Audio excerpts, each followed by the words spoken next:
Good morning student. Class 8 में हमारा SST में हिस्ट्री की जो बुक है उसमें हम अपना लास्ट लेक्चर तक सेकंड चैप्टर कंप्लीट कर चुके थे बच्चों। बहुत ही इम्पॉर्टेंट चैप्टर था, आप सभी ने ध्यानपूर्वक पढ़ा होगा और जिन बच्चों ने थोड़ा कम ध्यानपूर्वक पढ़ा है वह पुनः उस चैप्टर को अच्छे से पढ़ें, अच्छे से याद करें, क्योंकि उस चैप्टर से लिंक्ड आगे का चैप्टर जो हम थर्ड पढ़ने जा रहे हैं, ग्रामीण क्षेत्र पर शासन चलाना, मोस्ट इम्पॉर्टेंट चैप्टर हमारा सेकंड है। उसमें हमने आपको बताया था कि किस प्रकार ब्रिटिश ईस्ट इंडिया कंपनी है भारत के अंदर व्यापार करने के उद्देश्य से आई थी और धीरे धीरे एक व्यापारी के रूप में एस्टेब्लिश होते होते उसने भारत के अनेक हिस्सों पर अपना कब्जा जमाना शुरू कर दिया था। दीवानी ताकतें हासिल कर ली थी और जो माल खरीद कर अपने इंग्लैंड में बेचने के उद्देश्य से आई थी और उसके लिए वो सोना चांदी भी अपने देश से लेके आती थी। धीरे धीरे वो है भारत में क्या पढ़ने लगी, अपना आधिपत्य जमाने लगी। प्लासी का युद्ध हमने बताया, उसमें बक्सर का युद्ध बताया, किस तरह से टीपू सुल्तान ने उनका सामना किया। उसके बाद में उसने किस प्रकार से हमारे देश की शासन की व्यवस्था वो अपने हाथ में लेना शुरू किया, खुद को दीवान घोषित किया और राजस्व भी अपने यहाँ से ही भारत से इकट्ठा करना शुरू किया। अब उन्हें अपने खर्चों को चलाने और वस्तुओं को खरीदने के लिए ब्रिटेन से किसी भी प्रकार के सोना चांदी को मंगाने की आवश्यकता नहीं रही थी और हर समय ये प्रयास कर रही थी कि वे राजाओं को आपस में लड़ाना, उनकी दमनकारी नीतियाँ, विलय नीतियाँ जो उन्होंने चलाई थी, जो हमने लास्ट लेक्चर में हमने पढ़ी थी कि किस किस तरीके से जो उनको उनके फ़ायदे के लिए लगता था उन्होंने वो कार्यक्रम करना शुरू कर दिया था। किस प्रकार कंपनी की फ़ौजों में तब्दीली, आधुनिकीकरण किया गया, ये सारी चीज़ें हमने उसमें समझने का प्रयास किया था। अब हम चलते हैं हमारे इस तीसरे चैप्टर में, जो कि है ग्रामीण क्षेत्र पर शासन चलाना। तो आप सभी को बता दूं, भारत में बहुत बड़ा क्षेत्र जो ग्रामीण क्षेत्र था उस पर उन्होंने किस प्रकार से शासन किया। इस पाठ के माध्यम से हम ये जानने की कोशिश करेंगे ग्रामीण इलाकों को इसने किस प्रकार से उपनिवेश बनाया, किस प्रकार से अपने आय के संसाधन उन्होंने जुटाए, कैसे राजस्व को बढ़ाया जाए, किस तरह से लोगों के अधिकार तय किया जाए, किस तरह से अपने मन के माफिक जो फसल है उसके लिए फ़ायदेमंद थी उसको किस प्रकार से लोगों से जोर ज़बरदस्ती करके उगाया जाए।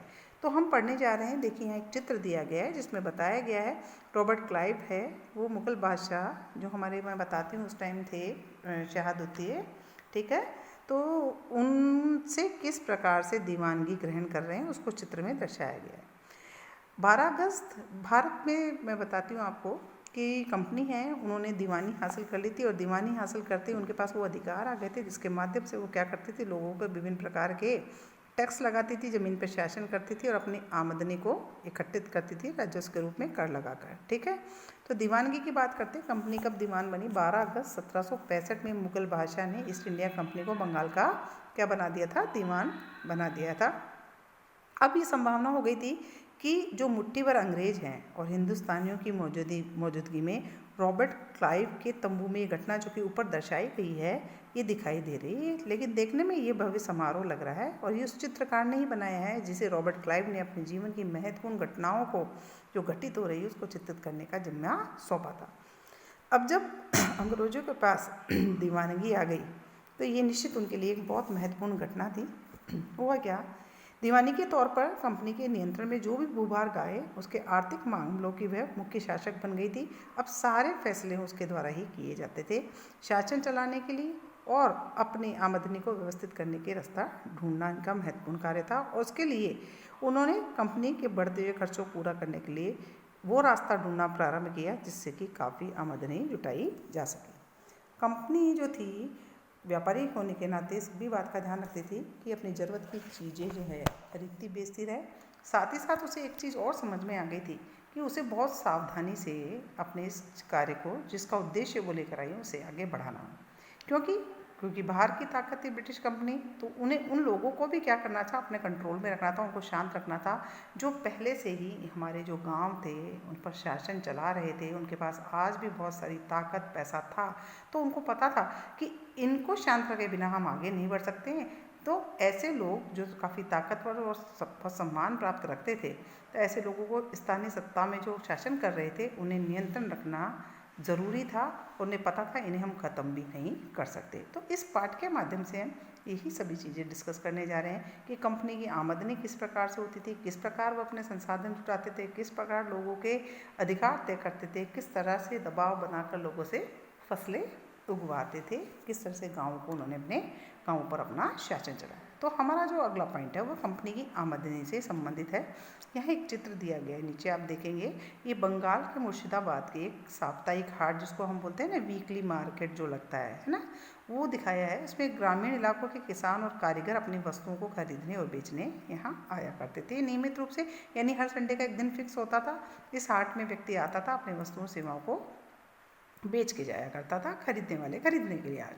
आर्थिक संकट में इस बाज़ारों पर बहुत बुरा प्रभाव पड़ा। कैसे पड़ा मैं बताती हूँ कि जब कंपनी की दीवानी मिली, जो कि अभी अपने आप को बहुत व्यापारी मानती थी, कंपनी ने भारी भरकम लगान तो लेना ही चाहती थी, लेकिन उसके आकलन और वसूली की कोई नियमित व्यवस्था करने के लिए अभी वह हिचकिचा रही थी। उसकी कोशिश क्या थी कि ज़्यादा से ज़्यादा राजस्व मिले और कम से कम कीमत पर बढ़िया सूती और रेशमी वस्त्र खरीद ले, और ख़रीद के उसको ले जाकर क्या करें, इंग्लैंड में बेचे। यानी यहाँ पर सस्ते से सस्ते दाम में खरीदो और वहाँ ले जाकर, जो कि इंग्लैंड में सूती वस्त्र की और रेशमी वस्त्र की बहुत डिमांड थी, तो यहाँ से सस्ते में खरीदती थी हमारे कारीगर जो इतनी मेहनत करके बनाते थे। यही तो अत्याचार था कि कम कीमतों पे खरीदो, दबाव बनाओ और ले जाकर उसको अच्छे दामों में बेचकर मुनाफा कमाओ। 5 साल के भीतर ही उन्होंने बंगाल की ऐसी स्थिति कर दी कि जो चीज़ें थी उनका मूल्य दुगना हो चुका था। 1865 में कंपनी ब्रिटेन से सोने चांदी जो आयात करती थी, अर्थात जो माल उसको खरीदना होता था भारत के अंदर, बंगाल के अंदर, उसके लिए वो वहाँ से क्या मंगाती थी, सोना और चांदी मंगाती। अब उसको ज़रूरत ही नहीं है, क्योंकि अब तो वो लगान लगाती है, टैक्स लगाती है, बहुत आसानी से बहुत सारा राजस्व इकट्ठा कर लेती है और उन्हीं से ही अपने बदले में वस्तुएं खरीद लेती है। अब बंगाल में इकट्ठा होने वाले पैसे से ही वह क्या करती थी, जो भी वस्तुएं ब्रिटेन में बेचनी है यानी निर्यात करनी है, वो सारी वस्तुएं आराम से खरीद लेती थी। क्या हुआ, ऐसी स्थिति में बंगाल की अर्थव्यवस्था गहरे संकट में फंसती नजर आ रही थी। लोग कारीगर थे, गांव छोड़ के जा रहे थे, बहुत कम कीमत पे अपनी वस्तुएं उनको ज़बरदस्त बेचनी पड़ रही थी अपना पेट पालने के लिए। किसान अपना लगान था, वो जो कर था, टैक्स लगाया गया था उनके द्वारा, उसको भी उनको पूरा नहीं कर पा रहे थे। तो क्या होता, कारीगर निराश होने लगे, हतोत्साहित होने लगे, अपना प्रोडक्शन बंद करने लगे, काम कर रहे थे वो करना बंद कर दिया, उत्पादन कम हो गया, खेती चौपट होने की दिशा की ओर बढ़ गई। और 1770 में बंगाल में दुर्भिक्ष अकाल पड़ा। उसका नतीजा ये हुआ कि 1 से अधिक करोड़ों लोग थे वहाँ पर, वो मौत के मुंह में चले गए। लगभग हमारी आबादी का लगभग 1/3 जो भाग था वो क्या हो गया था, समाप्त हो गया था। आप यहाँ पे एक और बात बताई गई है कि चार्ल्स कॉर्नवालिस थे, जो उन्होंने कुछ स्थायी बंदोबस्त की एक प्रथा प्रारंभ करी। उनको लगा कि हमारी आमदनी को स्थिर बनाए रखना है और उसे बढ़ाना है तो हमें क्या करना पड़ेगा, एक स्थायी बंदोबस्त लागू करना पड़ेगा। उसके अंदर उन्होंने किस तरह से खेती में सुधार करना है, क्या समस्या है, क्या नई व्यवस्था है, ये सारी चीज़ें वहाँ पर डिस्कस की गई। तो चार्ल्स कॉर्नवालिस जो थे, उन्होंने क्या किया, अर्थव्यवस्था संकट में थी तो कंपनी के राजस्व की आय के बारे में वो आश्वस्त कैसे रह सकती थी। वो पता है जब कमाई ही नहीं है तो लोग मुझे लगान कहाँ से देंगे, लोग तो मर रहे हैं। तो उन्होंने उनके अफसरों को लगने लगा कि कुछ तो ऐसा इंतजाम करना होगा कि हमारी आय बनी रहे, हमारी आय निश्चित बनी रहे। ज़मीन में निवेश करना और खेती में सुधार करना उनको यहाँ पर ज़रूरी दिख रहे हैं। अब ये काम कैसा करे, इसके लिए उन्होंने काफ़ी आपस में वार्तालाप किया, बहस चली और आखिरकार जो चार्ल्स कॉर्नवालिस थे, उन्होंने 1793 में स्थायी बंदोबस्त के रूप में प्रथा लागू की। इस बंदोबस्त की शर्तों के हिसाब से राजा और तालुकदारों को जमींदारों के रूप में मान्यता दे दी। उन्हें किसानों से लगान वसूल करने और कंपनी का राजस्व चुकाने का जिम्मा दे दिया। उनकी ओर से चुकाई जाने वाली जो धनराशि थी उनको इन्होंने फिक्स कर दिया कि आपको इतना पैसा चुकाना है। इसका क्या मतलब था कि भविष्य में कभी भी इसमें इजाफा नहीं किया जाए, ये फिक्स है कि आपको इतने ही रुपए चुकाने हैं, इसमें किसी प्रकार का बदलाव नहीं किया जाएगा। अंग्रेजों को लगता था इससे उन्हें नियमित रूप से राजस्व है एक निश्चित तौर पर प्राप्त होता रहेगा। जमींदारों को ज़मीन में सुधार करने के लिए, खर्च करने के लिए प्रोत्साहन मिलेगा। उन्हें लगता था कि क्योंकि राज्य की ओर से राजस्व बढ़ाने की मांग नहीं थी, इससे क्या करेंगे, जमींदार को बढ़ते हुए उत्पादन के फायदे मिलते रहेंगे। लेकिन हमारे जमींदार थे, उनको कोई इंटरेस्ट उसमें नज़र नहीं आया। ठीक है, तो आज हम यहीं तक पढ़ते हैं, अब पढ़ेंगे।